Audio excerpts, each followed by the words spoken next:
ஓம்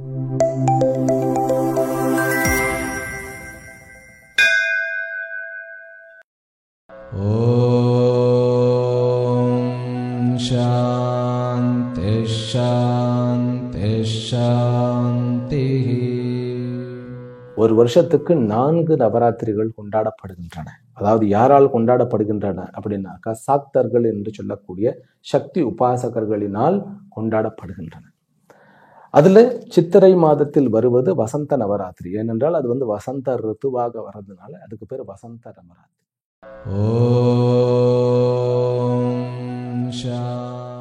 ஆஷாட மாதம், அதாவது ஆனி மாதத்தில் வரக்கூடிய நவராத்திரி வாராகியினுடைய நவராத்திரி. வாராகி அம்மனுக்கு அது யந்திர பூஜை வாராகி சப்பரியா அப்படிங்கிறது இருக்கு. அதாவது யந்திரத்தை வழிபடும் முறை, அதற்கு சப்பரியா என்பது பொருள். அதாவது நம்ம பூஜைன்னு சொல்றோம். ஓம் சாந்தி. 15 நாட்கள் எப்படி நான் கொண்டாடணும்? இப்ப எல்லா இடத்துலையும் பார்த்தீங்கன்னா ஒவ்வொரு இடத்துலையும் ஒவ்வொரு மாதிரி கொண்டாடப்படுகிறது. எப்படி கொண்டாடுவது அப்படிங்கிறது நமக்கு புராணங்கள்ல நிறைய ஹிண்ட் கிடைக்கின்றன. முக்கியமாக தேவி பாகவத புராணம், அதுல 26வது சாப்டர், 26ன்னா 3வது அத்தியாயத்தில் 26வது சாப்டர்ல இந்த ஜெயன் மகாராஜாவுக்கு வியாசர் சொல்றார். ஓம் சாந்தி. ஓம் சர்வமங்கல மாங்கல்யே சிவே சர்வார்த்த சாதிகே சரண்யே த்ர்யம்பகே கௌரி நாராயணி நமோஸ்துதே. ஓம் நமோ பிரம்மாதிभ्यो ब्रह्म विद्या संप्रदाय कर्तृभ्यो वंशऋषिभ्यो महद्भ्यो नमो गुरुभ्यः. सर्वोपप्लवरहित प्रज्ञान घन प्रत्यगर्थो ब्रह्माहमस्मि सोहमस्मि ब्रह्माहमस्मि. ஹரிஹி ஓம். எல்லாம் வல்ல அம்பிகையினுடைய பேரருளால், சுவாமி யோகஸ்ரீ அமிர்த மிருத்யுஞ்சயேஸ்வரருடைய திருவருளாலும் நம் அனைவருக்கும் அனைத்து விதமான சௌபாகியங்களும் லட்சுமி கட்டாட்சங்களும் பரிபூர்ண சதாயுஷ்ய பரியந்தம் உத்தமமான ஆரோக்கியமும் அமைப்பெற்று நாம் அனைவரும் வாழ்வாங்கு வாழ வேண்டும் என்கின்ற பிரார்த்தனைகளுடனும் பரிபூர்ண ஆசீர்வாதங்களுடனும் இன்றைய உரையை துவங்குகின்றேன். இன்றைக்கு நாம் நவராத்திரி உற்சவம் என்கின்ற ஒரு பெரும் விஷயத்தை பற்றி சிறு விவரங்களை பார்க்க இருக்கின்றோம். நவராத்திரி அப்படிங்கிறது ஒரு பெரிய ஒரு திருவிழா தான். அதாவது பாரத நாடு முழுமைக்கும் கொண்டாடக்கூடிய ஒரு அற்புதமான திருவிழா. அதுவும் கொஞ்சம் சீரியஸாகவே வழிபடப்படக்கூடிய ஒரு அமைப்பு. சக்தி உபாசனா என்பது பாரத நாட்டினுடைய நாடியாகிறது. நம்ம நினைச்சு பார்ப்போமே, மகாகவி பாரதியார் அதீதமான காளியினுடைய பக்தர். அதனாலதான் யாதுமாகி நின்றாய் காளி எங்கும் நீர் நிறைந்தாய் அப்படின்னார். சுவாமி விவேகானந்தரை யாருக்குமே தெரியாம இருக்கவே முடியாது. எழுமின் விழுமின் கூறி சாரும் வரை உழைமின்னு சொன்னவர். பாரத நாட்டினுடைய இந்த ஆன்மீக பொக்கிஷம்தான் சொத்து அப்படிங்கிறது உலகம் அறிய செய்த அந்த விவேகானந்தருடைய குருவாகப்பட்ட ராமகிருஷ்ண பரமஹம்சர் அம்பிகையினுடைய பரம பக்தன், காளியினுடைய பக்தர். ஜெய் பவானி அப்படின்னு சொல்லி, அதாவது அக்கண்ட சாம்ராஜ்யத்தை நிறுவிய சிவாஜி அம்பிகையினுடைய பக்தர். அபிராமி பட்டருக்கு அமாவாசையை பௌர்ணமியாக மாற்றின அம்பிகையினுடைய கருணையினால அபிராமி பட்டர் எழுதின அபிராமி அந்தாதி அப்படிங்கிற ஒரு பெரிய பொக்கிஷத்தை கொண்ட நம் பிரதேசம். இப்படி அம்பிகையினுடைய கருணை மற்றும் அருளை நம்ம சொல்லிக்கிட்டே போகலாம். வாய் பேச முடியாத ஊமையாகவும் செவிடாகவும் இருந்த ஒருத்தரை மகா கவியாக காளிதாசனாக மாற்றியது அம்பிகையினுடைய அனுகிரகம். அதனால இந்த வீடியோவில் அம்பிகையை பற்றி பேசக்கூடிய ஒரு பாக்கியம் கிடைத்தது. இந்த சந்தர்ப்பம் எப்படி ஏற்பட்டது அப்படின்னா, என்னுடைய மாணவர்கள், என்னிடம் படிக்கக்கூடிய மாணவர்கள், வேதாந்தம் படிக்கக்கூடிய, ஸ்ரீவித்யா படிக்கக்கூடிய மாணவர்கள் சில கேள்விகள் எல்லாம் கேட்க, சரி ரைட், இது எல்லாருக்கும் பிரயோஜனமாக இருக்க வேண்டும் அப்படிங்கிறதுனால சுருக்கமான விதத்துல, அதாவது நவராத்திரி என்றால் என்ன, அது எப்படி கொண்டாடப்படுகிறது, எங்கெங்கெல்லாம் கொண்டாடப்படுகிறது, நவராத்திரியினுடைய தெய்வம் என்ன, எந்த தெய்வத்தை எவ்வாறு வழிபட வேண்டும், அது ஏன் 9 நாட்கள், ஏனென்றால் 10வது நாள் தான் விஜயதசமின்னு சொல்றோம், ஆனால் ஏன் நவராத்திரி என்று சொல்லப்படுகிறது, அந்த நவராத்திரியில 9 நாட்களுமே நம்ம செய்ய வேண்டியது என்ன, எப்படி எப்படியெல்லாம் சிம்பிளா பூஜை பண்ணலாம், கொலு வைப்பதனுடைய தத்துவம் என்ன, நவராத்திரியினுடைய உள்ள அர்த்தம் என்ன, இது நான் வழிபட்டே தீர வேண்டுமா, எனக்கு நிறைய வேலைகள் இருக்கிறது, பிசினஸ் இருக்கிறது, எனக்கு டைமே கிடைக்க மாட்டேங்கிறதுன்னா சிம்பிளா எப்படி நவராத்திரி கொண்டாட முடியும் அப்படிங்கிற இத்தனை விஷயங்களும் நாம் பார்க்க இருக்கின்றோம். முதல்ல நவராத்திரி என்பது ஒரு விரதத்துடன் கூடிய ஒரு பூஜை. இந்த நவராத்திரி என்பது நமக்கு தெரிந்து பிரதானமாக புரட்டாசி மாதத்தில், தமிழ் புரட்டாசி மாதத்தில், ஆங்கிலத்துல நவம்பர் அக்டோபர் இந்த காலகட்டங்கள் வரதான் தெரியும். அதற்கு பெயர் சரண் நவராத்திரி அல்லது சாரதா நவராத்திரின்னு சொல்லுவோம். ஆனால் ஒரு வருஷத்துக்கு 4 நவராத்திரிகள் கொண்டாடப்படுகின்றன. அதாவது யாரால் கொண்டாடப்படுகின்றன அப்படின்னாக்கா சாக்தர்கள் என்று சொல்லக்கூடிய சக்தி உபாசகர்களினால் கொண்டாடப்படுகின்றன. அதுல சித்திரை மாதத்தில் வருவது வசந்த நவராத்திரி. ஏனென்றால் அது வசந்த ரித்துவாக வர்றதுனால அதுக்கு பேர் வசந்த நவராத்திரி. இரண்டாவது ஆனி மாதத்தில் வரக்கூடிய வாராகி நவராத்திரி. மூன்றாவது புரட்டாசி மாதத்தில் வரக்கூடிய, அதாவது சரத் ரித்தில் வரக்கூடிய நவராத்திரி. அதனால இது பேர் சரண் நவராத்திரி அப்படிங்கிறது ஒன்று. அதன் பிறகும் கூட தை மாதத்தில், வடக்கெல்லாம் மாசி மாதம் வந்துடும், ஏன்னா அவர்கள்லாம் சாந்திர மாசம், அதனால அது மாக நவராத்திரின்னு சொல்லுவோம். ஆனா நமக்கு தை மாதத்தில் வரக்கூடியது ஷியாமலா நவராத்திரி. இந்த 4 நவராத்திரியும் விமரிசையாக ஸ்ரீவித்யாவை பயிலுபவர்கள், ஸ்ரீவித்யா அப்படிங்கிறது சாக்தர்கள், அதாவது அம்பாள் தான் அத்தனையுமே அப்படின்னு யார் வழிபடுகிறார்களோ அவர்களுக்கு இந்த 4 நவராத்திரிகளுமே ரொம்ப முக்கியம். அது இன்னும் நம்ம டீப்பா போனோம்னாக்கா அந்த சக்தி பருவாக்கள்னு இருக்கின்றன. ஒரு மாதத்திலேயே எத்தனை நாட்கள் அம்பிகையை வழிபட வேண்டும், ஒரு வருஷத்துல இந்தந்த காலகட்டங்கள்லாம் வழிபட வேண்டும் அப்படிங்கிறதுலாம் உண்டு. அதெல்லாம் ரொம்ப டீப்பா பார்க்க வேண்டியது. இந்த வீடியோவில் கொஞ்சம் மேலோட்டமாக, சுருக்கமாக, தெளிவாக, எளிமையாக நம்ம புரிந்து கொள்வோம். இப்ப இந்த 4 நவராத்திரி இருக்கிறது இல்லையா, இந்த 4 நவராத்திரிகள்ல 2 நவராத்திரிகள்ல ஒரே தெய்வமானது வழிபடப்படுகிறது. அது என்ன தெய்வம் அப்படின்னாக்கா ஸ்ரீமாதா ஸ்ரீ மகாராஜ்ஞி ஸ்ரீமத் சிம்ஹாசனேஸ்வரி சிதக்னி குண்ட சம்போதா தேவ காரிய சமுத்தியதா அப்படின்னு ஆரம்பிக்கக்கூடிய லலிதா சகசரநாமத்தினுடைய அதிபதியாகிய லலிதா தேவியே வழிபடப்படுகிறார். லலிதா அப்படின்னு சொன்னாலே ஆனந்தம்னு ஒரு அர்த்தம் இருக்கு. ஆனா வருணத்தில் சிகப்பு என்பது சிந்தூராருண விக்கிரகாம் திரிணயனாம் ஆணிக்ய மௌலி ஸ்புரத், இந்த லலிதாம்பிகை தான் வழிபடப்படுகிறார். ஆனால் சைத்திர மாதத்தில், அதாவது வசந்த ரித்துவில் லலிதாம்பிகையாகவே வழிபடப்படுகிறாள். லலிதாம்பிகைன்னா சௌமியமான வடிவம். சௌமியம், அதாவது இனிமையான, சௌமியம்னாக்க அப்படியே இதமான வடிவத்தை கொண்டவள், பார்க்கறதுக்கும் அழகு, பார்க்கறதுக்கும் அப்படியே இனிமையாக, அதாவது மனசு அப்படியே அமைதியாயிடும். அதுதான் சௌமிய வடிவினல். லலிதையாகவே வழிபடப்படுகிறாள். அதே தேவத்தை சரண் நவராத்திரி ஆகிய புரட்டாசியில் வரக்கூடிய இந்த நவராத்திரியானது வருகின்ற புரட்டாசி 6ஆம் தேதி, அதாவது செப்டம்பர் 22ஆம் தேதி தொடங்கி புரட்டாசி 16ஆம் தேதி அக்டோபர் 2ஆம் தேதி முடிகிறது. அக்டோபர் 2ஆம் தேதி தான் நமக்கு விஜயதசமி என்று. இந்த தடவை மொத்தம் 11 நாட்கள் வந்துடுது. நமக்கு திதி தான் கணக்கு. அதாவது இந்த நம்முடைய சவுத் இந்தியாவினுடைய கால்குலேஷன் பிரகாரம் திருத்தியாய் 2 தினங்களுக்கு வந்துடுது. அதனால நவராத்திரியே 10 நாள் வந்துருச்சு. தசமி 11ஆவது நாள் அப்படின்னு சொல்லி நம்ம கணக்கில் எடுத்துக்கொள்ள வேண்டும். இந்த நவராத்திரியில அதே லலிதா மகா திரிபுர சுந்தரி தசமகா வித்யாவிற்கும் அதிஷ்டாத்திர தேவதை என்று சொல்லப்படுகிறது. இதெல்லாம் இன்னும் கொஞ்சம் நிறைய டீட்டெயில் சொல்லணும்னு எனக்கு ஆசை. அதுக்கெல்லாம் காலம் வரும். அம்பிகை அதுக்கு அருள் பாலிக்கட்டும். ரொம்ப டீப்பா நம்ம பார்க்கலாம். அதாவது ஸ்ரீ சக்கரத்தினுடைய அதிதேவத்தை. ஸ்ரீ சக்கரம் அப்படிங்கிறது ஒரு பெரிய ஒரு சமாச்சாரம். லலிதா சகசரநாமம் அப்படிங்கிறதே ஸ்ரீ சக்கரத்தை உள்ளடக்கியதுன்னு அர்த்தம். அது ஸ்ரீ சக்கரம் அதுல இருக்கு. யாராவது ஒருத்தர் லலிதா சகசரநாமம் பாராயணம் பண்ணினான்னு வச்சுக்கோங்களேன், அவங்க ஸ்ரீ சக்கரத்தை மேனிஃபெஸ்ட் பண்றாங்க. ஸ்ரீ சக்கரம் உருவாகி அது சிருஷ்டியாக உருவாகி அதே போல பூஜையில் லயக்கிரமமாகவும் மாறிவிடுகிறது. இது ஸ்ரீவித்யா நம்ம இன்னும் கொஞ்சம் டீப்பா பார்க்கணும் அப்படின்னாக்கா ரொம்ப அழகான விஷயங்கள்லாம் இருக்குது. ஆக சித்திரை மாதத்தில் லலிதாவாகவே வழிபடக்கூடிய 9 நாளுமே லலிதாவாகவே வழிபடுறது. ரைட்டா? இதுல அதே லலிதையாகப்பட்டவள் துர்கா லக்ஷ்மி சரஸ்வதியாக, அதாவது சண்டியாக வழிபடப்படுகிறாள். ஏன் அப்படின்னாக்க இது குளிர்காலம், மழை காலம் முடிந்து குளிர்காலம் ஆரம்பிக்கும் பொழுது சண்டி என்பது உக்ர ஸ்வரூபம். அப்போ எந்த மூர்த்தியை நான் எப்படி வழிபடுகிறேனோ அப்படி என்னுடைய சரீரமும் மனமும் புத்தியும் அதனுடைய தாக்கத்தில் நல்ல வைப் அப்படின்னு சொல்லக்கூடிய அந்த ஒரு சக்தியை அடைகிறது. அப்போ உக்ர வடிவனல் ஆகிய சண்டி என்பவள் லலிதாம்பிகையே என்பதில் ஐயமே இல்லை. இப்ப புரிஞ்சுடுது இல்லையா?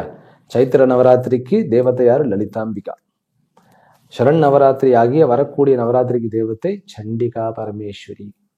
அது துர்கா லக்ஷ்மி சரஸ்வதி. அதனாலதான் முதல் 3 நாட்கள் துர்காவாகவும், அடுத்த 2 நாட்கள் லக்ஷ்மியாகவும், கடைசி நாட்களுக்கு கடைசி 3 நாட்கள் சரஸ்வதி ஆகும். அதனாலதான் கடைசியில நம்ம சரஸ்வதியினுடைய ஆயுத பூஜை அப்படின்னு பண்றோம். சரஸ்வதிக்கும் ஆயுதத்துக்கும் என்ன சம்பந்தம்? இதெல்லாம் சீக்ரெட் இருக்கு, அதெல்லாம் நான் சொல்ல வருகின்றேன். அப்போ இந்த 3 தெய்வத்தைகளாக வழிபடுவது சண்டி என்பது புரிஞ்சுக்கணும். சரி, மற்ற 2 நவராத்திரிகள் எப்படிப்பட்டவை அப்படின்னா, ஆஷாட மாதம் அதாவது ஆனி மாதத்தில் வரக்கூடிய நவராத்திரி வாராகியினுடைய நவராத்திரி.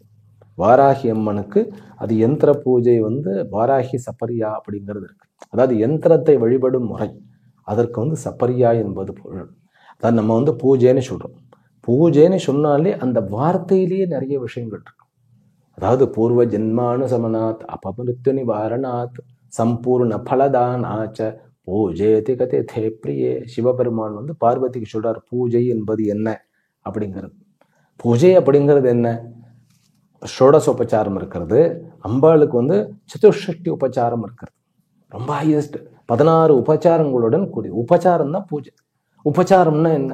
ஒரு கெஸ்ட் வருகிறார் அப்படின்னாக்கா, நம்ம வீட்டுக்கு ஒருத்தர் விருந்தாளி வருகிறார் அப்படின்னாக்கா அவரை நம்ம வரவேற்று வாங்கன்னு சொல்லி, அதாவது மனம் மகிழ்ந்து வதனமும் மகிழ்ந்து, மனம் மகிழ்ந்து வதனம் விருந்து அப்படின்னு சொல்லுவோம். உவகையுடன் வரவேற்பது. வரவேற்ற உடனே உட்காருங்கன்னு சொல்றது, அவர்களுக்கு தண்ணி கொடுக்கறது. அவங்க வெளியூர்ல இருந்து வந்திருக்காங்கன்னா சிரம இது பண்ணிட்டு வாங்க, ஃப்ரெஷ் அப் பண்ணிட்டு வாங்கன்னு சொல்லி அவர்களுக்கு குளிக்கிறதுக்கு எல்லாம் பண்ணி, அவர்களுக்கு அது காத்தால பிரேக்ஃபாஸ்ட், மதியம் லஞ்சு, இரவு டின்னர் சாப்பிட வைக்கிறது. அதுக்கப்புறம் அவர்களுக்கு தூங்குவதற்கு ஏற்பாடு பண்ணுவது. இதெல்லாம் உபச்சாரம். இதே தான் அப்படியே தெய்வத்தை வரவழைத்து அந்த தெய்வத்தை வணங்கி தனக்கு சிறப்பு வேண்டும் என்பதற்காக அந்த தெய்வத்திற்கு அத்தனை உபச்சாரமும். அதனாலதான் உடனே ஆசனம் சமர்ப்பயாமி, பாத்தியம் பாத்தியம்னா என்ன? உங்களுடைய பாதங்களை கழுவுவதற்கு நான் பாத்தியம் அளிக்கின்றேன், அதுக்கு பேர் பாத்தியம் சமர்ப்பயாமி.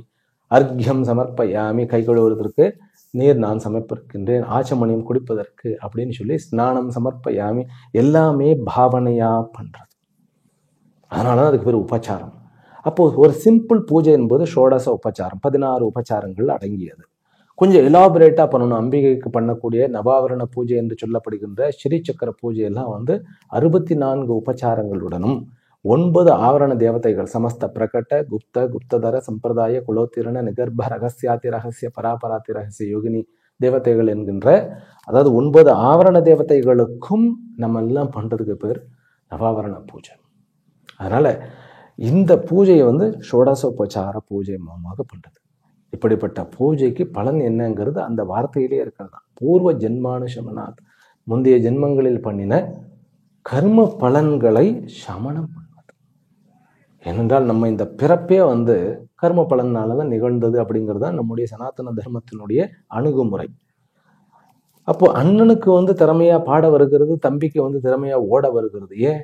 அதான் அவர்கள் வாங்கி வந்த வரம்னு சொல்றோம் இல்லையா, கர்ம பலன்னு பிறந்தது. அந்த தாரதமியங்கள் இருக்கு. ஏதோ குறையோட எல்லாருக்குமே எல்லாமே முழுமையா கிடைக்கிறது இல்லை. அதுதான் மனிதனுடைய ஒரு ஜென்மம். ஏதாவது ஒண்ணு குறை இருந்துரும். அந்த குறையை சரி பண்றது பூஜை. அந்த குறை போன ஜென்மத்திலிருந்து வந்ததுனால அந்த குறையவே சரி பண்ணுவோம். பூர்வ ஜென்ம அனுஷமனாத் அபமிருத்யு நிவாரணம், அகால மரணங்களை, தேவையற்ற மரணங்களை தவிர்க்கக்கூடியதாகும். சம்பூர்ண பலதானாச்சு. நமக்கு ஒரு டவுட் இருக்கும், என்ன பூஜைங்கிற பேர்ல எல்லாத்தையும் நம்ம வேஸ்ட் தானே பண்றோம். அபிஷேகங்கிற பேர்ல பாலை கொட்டுறது. அப்படியே கேட்டார் ஒருத்தர், பாலை கொட்டுறீங்க அப்படின்னு. சார், அது கொட்டுறது இல்லை, அங்க பிராண பிரதிஷ்டை பண்ணி அந்த விக்கிரகத்தை உயிர்மையுள்ள ஒரு பொருளாக மாற்றி நம்ம அபிஷேகம் அபிஷேகம்னு ஏன் சொல்லப்படுகிறதுனாக்கா அதனோட மந்திரம் அப்புறம் அந்த பாவனையோடு நம்ம பண்ணணும். பாவனா தார்டியாத் பலசித்தி. அப்படி பண்ணும்போது அதுக்கு பலன். அப்படி அபிஷேக காரியங்கள்லாம் பண்ணுறது. அப்போ பூஜைங்கிறது அதெல்லாம் பலன் கிடைக்குமான்னா கண்டிப்பாக சத்தியமாக கிடைக்கும். சம்பூர்ண பலதானாச்சு. அது எத்தனை % கிடைக்கும்னா 100% கிடைக்கும். அதனால் இது பூஜை என்று சொல்லப்படுகிறது. அப்படின்னு சொல்லி இந்த பூஜையானது இந்த நவராத்திரியில் மிகவும் 9 நாட்களும் நடத்தப்படுகிறது. சரியா? இப்போ நமக்கு 3 நவராத்திரிகளை சொல்லிச்சு. 4வது நவராத்திரி என்ன? நமக்கு தை மாதத்தில் வரக்கூடிய ஷியாமலா நவராத்திரி. ஷியாமலா என்பது என்ன? ஷியாமலா தண்டகம்னு கேள்விப்பட்டிருப்பீங்க. ராஜ மாத்தங்கி என்று மந்திரங்களுக்கு அதிதேவத்தையாகப்பட்டவளுடைய நவராத்திரி அது. சரி, இது நவராத்திரியினுடைய அறிமுகம் கொடுக்கப்பட்டது. இந்த நவராத்திரியானது எங்கெங்கெல்லாம் வழிபடப்படுகிறதுன்னு கேட்டா, பாரத நாட்டில் அனைத்து பிரதேசங்களையும் ரொம்ப ஃபேமஸாக சக்தி பூஜை என்று நடைபெறுவது பெங்கால்ல, கிழக்கு பாரதத்தில். அங்கு பெங்கால், வெஸ்ட் பெங்கால்ல ரொம்ப சிறப்பாக நடைபெறுவது. அங்கு அம்பிகையினுடைய ஒரு முக்கியமான சக்தி பீட்டமானது இருக்கிறது. அதான் காமாக்கியா என்கின்ற சக்தி பீட்டம். அந்த சக்தி பீட்டத்தை அது கொல்கத்தாவில் இருக்கக்கூடிய காளி, அது ரொம்ப விமர்சையாக நடைபெறுகிறது. அது மட்டுமல்ல, குஜராத்தில் நடைபெறுகிறது, காஷ்மீரில் நடைபெறுகிறது, உத்தர பாரதத்தில் நடைபெறுகிறது, எல்லா இடத்துலையுமே. ஏனென்றால் 51 சக்தி பீட்டம் நம்ம சொல்றோம் இல்லையா? அந்த சக்தி பீட்டம் அல்லாத ஊர்களிலும் கூட சில மூர்த்திகள்லாம் ரொம்ப பவர்ஃபுல்லாக இருக்கின்றன. நம்ம தமிழ்நாட்டில் நம்ம நவராத்திரியை விமர்சையாக கொண்டாடுகிறோம், கொலுவுடன் சேர்ந்து கொண்டாடுகிறோம். எல்லா இடத்துலையும் ஒவ்வொரு விதமா.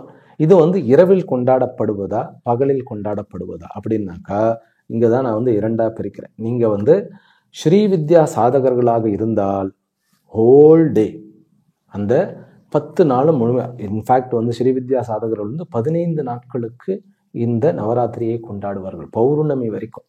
ஏன்னா அம்பாளுக்கு திதி நித்யா தேவதைகள் அப்படிங்கிறது 16 திருத்தி நித்யா தேவதைகள் இருக்கிறது. அதாவது எப்படி நம்ம பிரதமையிலிருந்து 15ஆம் நாட்கள் 15ஆம் நாள் பௌர்ணமி அல்லது 15ஆம் நாள் அமாவாசைன்னு சொல்றோம். அந்த 15 தித்தி நித்யா தேவதைகள் அம்பாளையும் சேர்த்து 16 தேவதைகளாக வழிபடுறோம். அதனால நவராத்திரி என்பது ஸ்ரீவித்யா சாதகர்களுக்கு, அம்பிகை சாக்தர்களுக்கு அது 15 நாட்கள். அப்படின்னா நீங்க எத்தனை நாட்கள் கொண்டாடுவீர்கள் சுவாமிஜின்னா? 15 நாட்கள். 15 நாட்கள் எப்படி நான் கொண்டாடணும்? இப்போ எல்லா இடத்துலையும் பார்த்தீங்கன்னா ஒவ்வொரு இடத்துலையும் ஒவ்வொரு மாதிரி கொண்டாடப்படுகிறது. எப்படி கொண்டாடுவது அப்படிங்கிறது நமக்கு புராணங்களில் நிறைய ஹிண்ட் கிடைக்கின்றன. முக்கியமாக தேவி பாகவத புராணம், அதில் 26வது சாப்டர், 26ன்னா 3வது அத்தியாயத்தில் 26வது சாப்டர்ல இந்த ஜெயன் மகாராஜாவுக்கு வியாசர் சொல்றார் எப்படி இந்த பூஜை பண்ணணும் அப்படின்னு. அதாவது பூரண பிரம்மச்சரியனா இருந்து முதல் நாள் அமாவாசை அன்று அதற்கு என்று ஒரு மேடை போட்டு, மேலே பந்தல் போட்டு, அந்த மேடையில் வேதிக்கையை உயர்த்தி, அதுக்கு எத்தனை அளவுன்னெல்லாம் கொடுக்கப்பட்டிருக்கு. அதுல அம்பிகையை மண்ணில் அம்பிகையை பிடித்து, இதெல்லாம் அதாவது மண்ணில், இப்ப பிள்ளையார் கணபதி சதுர்த்தின்னு சொல்றோம், விநாயகர் சதுர்த்திங்க, அதுவும் மண்ணில் பிடிக்கிறது. அது ஏதோ விஷயங்கள் இருக்கு. அந்த மண்ணில் நம்மளே பண்ணணுமா? ஆனா இப்ப யாரெல்லாம் பண்ற? அந்த மண்ணில் அம்பிகையை பிடித்து கலசம் ஸ்தாபனம் வைத்து ஒவ்வொரு நாளுமே அதாவது ஸ்ரீவித்யா சாதகர்களுக்கு 3 விஷயங்கள் சொல்லப்படுகின்றன. லலிதா சகசரநாமம், துர்கா சப்தசதி என்கின்ற தேவி மகாத்மியம், பிறகு ஆதிசங்கரால் அருளப்பட்ட சௌந்தரிய லஹரி. இந்த 3 விஷயங்களையும் கொண்டது. அவர்கள் நவாவரண பூஜை பண்ணணும். காலையில ஹோமங்கள், காலையில ஸ்ரீவித்யா ஹோமம், சண்டி ஹோமம் எல்லாம் பண்ணிட்டு சாயங்காலம் நவாவரண பூஜையோட, அதாவது நவாவரண காத்தால தேவி மகாத்மிய பாராயணம், சண்டி ஹோமம், சாயங்காலம் லலிதா சகஸ்ரநாம பாராயணம், பிறகு நவாவரண பூஜையில சௌந்தரிய லஹரி பாராயணம். சௌந்தரிய லஹரியினுடைய யந்திரத்தை வைத்தும் பூஜை நடக்கப்படும். சௌந்தரிய லஹரியினுடைய ஒவ்வொரு பாடலும் ஒவ்வொரு யந்திரத்தையும் அதற்கென்று அந்த பிரக்கிரியாவையும் கொண்டது.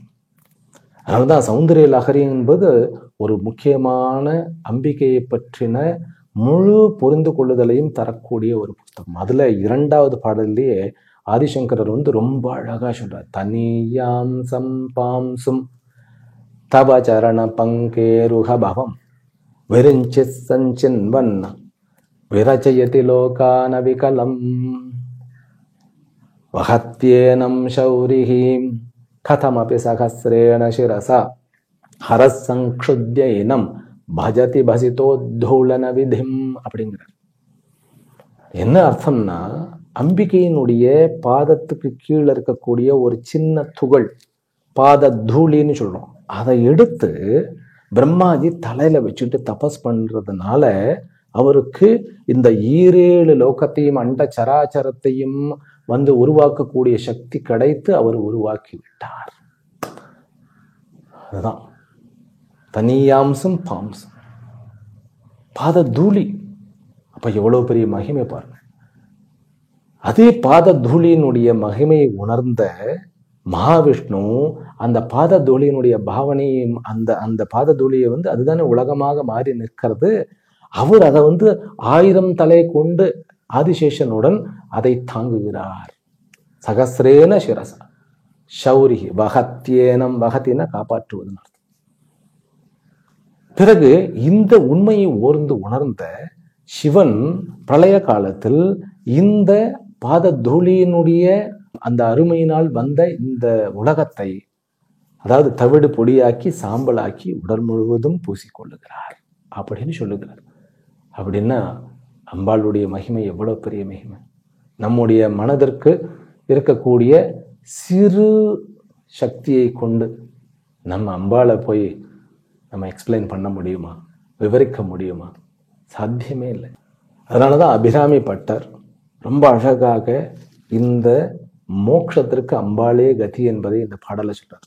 நின்றும் இருந்தும் கிடந்தும் நடந்தும் நினைப்பது உன்னை, என்றும் வணங்குவது உன்மலத்தால், எழுதா மறையின் ஒன்றும் அரும் பொருளே, உமையே இமயத்தின் அன்றும் பிறந்தவளே, அழியா முக்தி ஆனந்தமே அப்படின்னு சொல்லுகிறார். மோட்சத்துக்கு அவதான், அதே மாதிரி உலக சுக்கங்களுக்கும் அவளே. அதனால இந்த பூஜையை வந்து ஸ்ரீவித்யாசாகர்கள் அப்படி வழிபட மற்றவர்கள் எப்படி வழிபடலாம் அப்படின்னு கேட்டா, மற்றவர்கள் லலிதா சகஸ்ரநாமத்தை மட்டுமே பாராயணம் பண்ணலாம். ஈவினிங் ஒவ்வொரு மாலையும் லலிதா சகஸ்ரநாமம் மட்டுமே பாராயணம் பண்ணலாம். கொலு வைத்திருப்பவர்கள் வந்து கொலுவினுடைய சூக்ஷ்மம் என்ன அதையும் நம்ம சொல்லணும். கொலு அப்படிங்கிறது வந்து நிறைய நம்ம வடிவங்களை வாங்கி வைப்போம். இந்த சிருஷ்டியில வந்து ஏனென்றால் அம்பாள் தான் வந்து இந்த சிருஷ்டிக்கு கர்த்தா இல்லையா? அதனால 7 உலகங்களிலும் இருக்கக்கூடிய உயிர்கள். அப்ப 7 உலகத்துல யாரு இருக்கிறார்கள் அப்படின்னா புராணம் தான் அதுக்கு அர்த்தம். அதனால் இந்திர லோகத்தில் இருப்பவர்கள், சந்திரலோகத்தில் இருப்பவர்கள், சொர்க்கலோகத்தில் இருக்கக்கூடிய கேரக்டர்ஸ் எல்லாம் அங்க கிடைக்கும். அதனாலதான் பிரம்மன், விஷ்ணு, சிவன் முதலிய சிலைகளும், பாத்தாள லோகத்தில் இருக்கக்கூடிய ராஜா மகாராஜாக்களுடைய சிலைகளும், இங்க இருக்கக்கூடிய நவீன நீங்க எல்லாம் ஃபிளைட்டும் பார்க்கலாம் இல்லையா? ஃபிளைட்டும் பார்க்கலாம், ராக்கெட்டும் பார்க்கலாம். அப்புறம் பாத்தீங்கன்னாக்கா இந்த உலகத்தில் நம்ம வழிபாடக்கூடிய உருவங்கள் அத்தனையுமே, அதாவது வந்து ஆண் பெண் எல்லாமே வந்து பார்க்கலாம். கொலு என்பது அந்த அம்பிகை வடிவாக இருக்கக்கூடிய இந்த விஸ்வத்தை அப்படியே வந்து நம்ம வந்து வைத்து இந்த உலகத்துல அத்தனையுமே இருக்கிறது அப்படிங்கிறதை உணர்த்துவதற்காகவும் உணர்ந்ததுக்காகவும் அப்படி. அப்ப எல்லாவற்றையுமே அம்பிகையினுடைய வடிவமாக பார்ப்பதே கொலு. அதனாலதான் ஒரு கொலுவுக்கு எல்லாரும் வாங்க, உங்க உலகத்துக்கு நீங்க வாங்க, எங்க உலகத்துக்கு வாங்க, எல்லாமே அம்பாளுடைய உலகமே. அப்படி கொலு வைத்து, அந்த கொலு வைக்கும்போது கலசம் வைத்து வைக்கணும். ஏன் கலசம் வைக்கப்படுகிறதுனா அந்த கலசம் தான் அம்பாள். அந்த அம்பாள் தான் இந்த உலகமாக பரிணமித்திருக்கிறார் அப்படிங்கிறத நம்ம பூஜையாக வழிபாடாக அந்த அம்பாளுக்கு ஒவ்வொரு நாளும் நைவேத்தியம் பண்ணி அதுக்கு வந்து பாராயணம் எல்லாம் பண்ணி பூஜை, ஷோடசோபச்சார பூஜையெல்லாம் பண்றது கொலு வைப்பது. அப்படி கொலு வைக்கலை அப்படின்னா கலசம் மட்டும் வைத்துக்கொண்டு லலிதா சகஸ்ரநாமம் மட்டுமே பாராயணம் பண்ணலாம், அல்லது தேவி மகாத்மியம் மட்டுமே பாராயணம் பண்ணலாம். அப்படி எனக்கு டைம் இல்லை அப்படிங்கிறவர்கள் அபிராமி அந்தாதியை மட்டுமே பாராயணம் பண்ணலாம். அதுவே பெரிய சக்தி வாய்ந்தது. சரி, எனக்கு இதுக்கும் டைம் இல்லை சுவாமிகளை, நான் எப்படி பண்றது பாராயணம் அப்படின்னாக்கா ஒன்றும் இல்லை. ஓம் ஐம் ஹ்ரீம் ஸ்ரீம் மகாசக்தியை நமஹா. இது வந்து ஓம் ஐம் அப்படிங்கிறது வந்து இந்த ஐம்ங்கிற இந்த பீஜத்திலிருந்து தான் லலிதா சகஸ்ரநாமம் வந்ததாக வந்து கூறப்படுகிறது. ஐம் அப்படிங்கிறது. அப்புறம் ஹ்ரீம், ஹ்ரீம்ங்கிறது மாயா பீஜம். இந்த மாயா பீஜம், அதாவது ஹ்ரீம்னா சக்தி பிரணவம், தேவி பிரணவம்னே இருக்கிறது. எப்படி ஓம் என்பது பிரணவமோ, எச்சந்தசாமிருட் அபோ விஸ்வரூபா அப்படின்னு சொல்லி நான் வந்து அந்த உதாரணத்துக்குள்ள போறேன், மறுபடியும் வெளியில வந்துடுறேன். ஏன்னா சிம்பிளா சொல்லணுங்கிறதுக்காக போயிட்டு வெளியே வந்துடுறேன். வேதமானது எதனிலிருந்து வெளியில வந்ததோ அதுதான் நம்ம என்ன சொல்றோம், காயத்ரின்னு சொல்றோம். அந்த காயத்ரி எங்க இருந்து வந்ததுன்னா ஓம்ல இருந்து வந்தது. அதே போல இந்த உலகம் சக்தியிலிருந்து வந்தது, அதுதான் ஹ்ரீம். ஓம் ஐம் ஹ்ரீம், பிறகு ஸ்ரீம். இந்த ஸ்ரீம் என்கின்ற பீஜம் அனைத்து செல்வங்களையும் வந்து குறிக்கிறது. அதனால ஓம் ஐம் ஹ்ரீம் ஸ்ரீம். இந்த மகாசக்தி என்பது லலிதா சகஸ்ரநாமத்தில் வரக்கூடிய ஒரு நாமம். மகாசக்தி குண்டலினி விசதந்து தனீயசி அப்படின்னு வரும். அதனால ஓம் ஐம் ஹ்ரீம் ஸ்ரீம் மகாசக்தியை நமஹா அப்படிங்கிறது. இப்படியாக வழிபாடுகள் பண்ணலாம். ஆனால் தேவி பாகவதத்தில் சொல்லப்பட்டது, அந்த ஒவ்வொரு நாளுமே 2 வயதிலிருந்து ஆரம்பித்து 10 வயது வரைக்கும் இருக்கக்கூடிய பாலிகா, அதாவது குமாரிகளை நம்ம வழிபடணும். முதல் நாள் 1 வயசு குழந்தையை நம்ம வழிபடக்கூடாது. முதல் நாள் 2 வயசு குழந்தை, அந்த குழந்தைகளுக்கெல்லாம் குமாரி, திருமூர்த்தி அப்படின்னு பெயரெல்லாம் இருக்கிறது. அதெல்லாம் விவரமாக சொல்ல வந்து நமக்கு டைம் வேணும் முதல்ல. அப்படி 9 நாட்களுமே இது வந்து என்ன அப்படின்னு பார்த்தாருனாக்கா, அவ வந்து பெண் அப்படிங்கிறது வந்து எப்பவுமே அம்மாவா பார்க்கணும். அந்த பர்செப்ஷன் நீங்க பாருங்களேன், பெரிய பெரிய ஞானிகள், பெரிய பெரிய மோட்சமடைந்த ஞானிகள்லாம் அம்பாளுடைய திருவடியை வந்து பற்றினதுனால தான் அவர்கள் மோட்சம் அடைந்தார். நான் பெரிய ஆளு அப்படின்லாம் சொல்றது இல்லை. யார் ஒருவன் தாய்மார்களை, அது எந்த வயதிலாக இருக்கட்டும், அவளை தாயா பார்க்க ஆரம்பிக்கிறான்னு வச்சுங்களேன், கண்டிப்பா அந்த சாதகன் நிறைநிலையை இந்த ஜென்மத்திலேயே அடைவது திண்ணம். அதுதான் இதனுடைய ரகசியம். அப்போ அந்த பாவனையை, அதாவது அம்மாவை வந்து மதிக்கிறது, தங்கையை மதிக்கிறது, வாழ்க்கை துணையாக இருப்பவளை மதிக்கிறது, இது அப்படி மதிக்கிறதுனாலதான் வந்து நாம மேல வர முடியும். இன்னொன்று, ஒவ்வொரு ஆணும் பெண்ணும் சேர்ந்த கலவையை, ஒவ்வொரு பெண்ணும் ஆணும் சேர்ந்த கலவையை, இதெல்லாம் ரகசியம். அதனால காமேஸ்வரி காமேஸ்வரஹா அப்படிங்கிற ஒரு கான்செப்ட் வந்தது. இதுக்கெல்லாம் வந்து முதல்ல பக்குவம் வேணும். அம்பாளை புரிஞ்சுக்கிடணுமா, பக்குவம் வேணும். அதாவது காமாட்சியா என்பதும் சரி, காஞ்சிபுரம் என்பதும் சரி, அம்பாளினுடைய ரொம்ப முக்கியமான இருப்பிடம். சமயாச்சாரத்துக்கு எது ஹெட் ஆஃபீஸ் அப்படின்னா, நான் ஒரு டெக்னிக்கலா சொல்றேன், ஹெட் ஆஃபீஸ்னா காஞ்சின்னு வச்சுக்கலாம். வாமாச்சாரம்னு எல்லாம் பிளாக் மேஜிக்னு நினைச்சுடுறா, கிடையவே கிடையாது. கௌலாச்சாரம், வாமாச்சாரம் எல்லாம் வந்து ஒரு சீரியஸாக செய்யப்படக்கூடிய ஒரு விஷயம். அதுல வந்து நிறைய மிஸ்கான்செப்ட் இருக்கு, மிஸ் அண்டர்ஸ்டாண்டிங் இருக்கிறது. அப்படிலாம் இல்லை. ஆதிசங்கரர் வந்து ரொம்ப அழகாக ஸ்ரீசக்கர உபாசனையை உருவாக்கி இருக்கிறார். சரி, நான் ரொம்ப டீப்பா போக விரும்பல. இருந்தாலும் அந்த 1 வயது முதற்கொண்டு 10 வயது வரைக்கும் இருக்கக்கூடிய பெண் குழந்தைகளை வந்து அம்பாளாகவே பாவித்து அவன் வழிபட்டான் என்றால், அது வந்து அம்பாள் வந்து பூஜையை பண்ணணும். அம்பாளாவே பாவிச்சு பூஜை பண்ணினா அத்துணை ஐஸ்வர்யங்களும், ஏன் மோட்சத்தையும் கூட அவர் அடைகிறார் அப்படிங்கிறது தினம். அதனால இந்த நவராத்திரி வந்து சிம்பிளா எப்படி கொண்டாடுறதுனாக்க, மந்திர ஜபமே போதும். மந்திர ஜபமே போதும். முடிந்த அளவுக்கு தான தர்மங்கள் செய்வது, பெண் குழந்தைகளுக்கு, அப்புறம் வந்து பெண் குழந்தைகளுக்கு உதவுவது, அதுவுமே நவராத்திரி பூஜை தான். அது என்ன இப்பொழுது மட்டும்தான் செய்ய வேண்டுமா அப்படின்னா, வருஷம் முழுசும் பண்ணுவதற்காக இந்த 4 நவராத்திரிகள் நமக்கு ஒரு பிரத்யேகமாக, ஒரு உதாரணமாக திகழ்கின்றன. அது வந்து அந்தந்த ரித்துக்கள்ல எப்படி பண்ணினா நம்முடைய உடல் சக்தியையும் மனோசக்தியையும் இம்ப்ரூவ் பண்ணிக்கொள்ள முடியும் அப்படிங்கிறதுக்காக தான். இன்னும் வந்து நம்ம டீப்பா போனோம்னாக்கா, ஸ்ரீவித்யா சாதகர்கள், அம்பிகையை வழிபடக்கூடியவர்கள், சக்தி உபாசனை படித்தவர், குண்டலினி ரைசிங்னு சொல்லுவோம். இப்ப அதெல்லாம் நிறைய தப்பா இருக்கிறது. குண்டலினி ரைசிங்னாக்கா ஷடாதாரங்கள், நம்ம வந்து சக்கரங்கள் இருக்கு இல்லையா, 7 சக்கரங்கள் இருக்கு. அந்த 7 சக்கரங்களுக்கும் அதற்குண்டான தாமரைகள்லாம் இருக்கிறது. நம்ம சகசிராரம் அப்படிங்கிறது 1000 இதழ் கொண்டது. ஆக்ஞா சக்கரம் என்பது 2 இதழ்களை கொண்டது. இங்க வந்து நம்ம விசுத்தி சக்கரம் என்பது 16 இதழ்களை கொண்டது. அநாகதம் என்பது 12 இதழ்களை கொண்டது. நம்முடைய மணிப்பூரகம் என்பது 10 இதழ்களை கொண்டது. சுவாதிஷ்டானம் என்கின்ற உயிர் நாடிக்கு அருகில் இருக்கக்கூடியது வந்து 6 இதழ்களை கொண்டது. மூலாதாரம் என்பது 4 இதழ்களை கொண்டது. இதெல்லாம் ரகசியம் இருக்குது. இதுல வந்து குண்டலினி என்பது அது ஒரு சக்தியாக கணக்கில் கொள்ளப்பட்டு, அந்த சக்தியானது மேலும் எழும்புவது, நிறைநிலை அடைவதற்கு உதவுகிறது. அப்படி இதெல்லாம் கற்பனையில் அப்படியே பறக்கிறதெல்லாம் கிடையாது. இது வந்து ப்ராப்பரா ஒரு ஆச்சாரியன் கிட்ட படிக்க வேண்டியது. ஏன் லலிதா சகஸ்ரநாமத்திலையுமே குண்டலியை பற்றி அவ்வளவு அழகாக விவரிக்கப்பட்டிருக்கிறது. அதெல்லாம் காலம் வரும், நாம் அதெல்லாம் வந்து புரிந்து கொள்வதற்குண்டான வாய்ப்புகளும் வரும். அதனால இன்னொரு முக்கியமான விஷயத்தை சொல்லி இந்த நவராத்திரி டாபிக்கை நான் முடிக்கிறேன். 9 நாட்களினுடைய தாத்பரியம் என்ன அப்படின்னாக்கா, இந்த ரகசியத்தை சொல்லிடுறேன். அதாவது வந்து துர்கா, லக்ஷ்மி, சரஸ்வதி என்பது 3 குணங்களினுடைய வெளிப்பாடு. துர்கை என்பது தமோ குணத்தினுடைய வெளிப்பாடு, லக்ஷ்மி என்பது சத்துவ குணத்தினுடைய வெளிப்பாடு, பிறகு சரஸ்வதி என்பது ரஜோ குணத்தினுடைய வெளிப்பாடு. சில பேர் வந்து இப்படியும் சொல்லுவது உண்டு, சரஸ்வதி தானே வந்து சத்துவ குணம். அப்படி கிடையாது. உண்மையிலேயே ஸ்ரீவித்யாவில் வந்து சரஸ்வதி என்பது ரஜோகுணம். சரஸ்வதி என்பது யாருடைய மனைவினாக்கா பிரம்மாவினுடைய மனைவி. சரஸ்வதிக்கு இன்னொரு பெயர் பாரதி என்பது பொருள். அந்த பிரம்மாவினுடைய மனைவி. அதாவது ஒரு விஷயத்தை நீங்க உருவாக்கணும், உலகத்தை உருவாக்கணும்னாக்கா உங்களுக்கு ராஜசிகம் வேணும். ராஜசிகம்னா ஆக்டிவா இருக்கிறது. தாமசிகம்னாக்கா இந்த 3 குணமுமே வேணும் நமக்கு. தமசு இல்லைன்னா நம்மளால தூங்கவே முடியாது. ரீஜுவனேஷன் எப்போ ஆகுறது? பாடி ரீஜுவனேஷன் எப்போ ஆகுறது? தூங்கும்போது தான் ஆகுறது. ரிலாக்ஸேஷன், தூங்குறது. அதுவும் இல்லாமல் சில விஷயங்களை நமக்கு வந்து நாலேஜ் இல்லாமல் இருக்கிறது நல்லது. எப்படி திருடுவது, எப்படி கொள்ளையடிப்பது, இதெல்லாம் நமக்கு தேவையா என்ன? தேவையில்லை. ஆனாலும் தமஸ் அது. அதாவது தமஸ் அப்படிங்கிறது நம்மளுடைய ஒரு குணம். அது விகாரம். இதுக்கெல்லாம் உதாரணம் இருக்கு. அதாவது சிம்பிளா சொல்லிடுறேன். வேகமா சுற்றுகின்ற பம்பரம் நிக்கிற மாதிரி இருக்கும். இது சத்துவ குணத்துக்கு உதாரணம். கொஞ்சம் வந்து வேகம் குறைஞ்சுன்னா ஆடுற மாதிரி தெரியும். இது ரஜோ குணத்துக்கு உதாரணம்.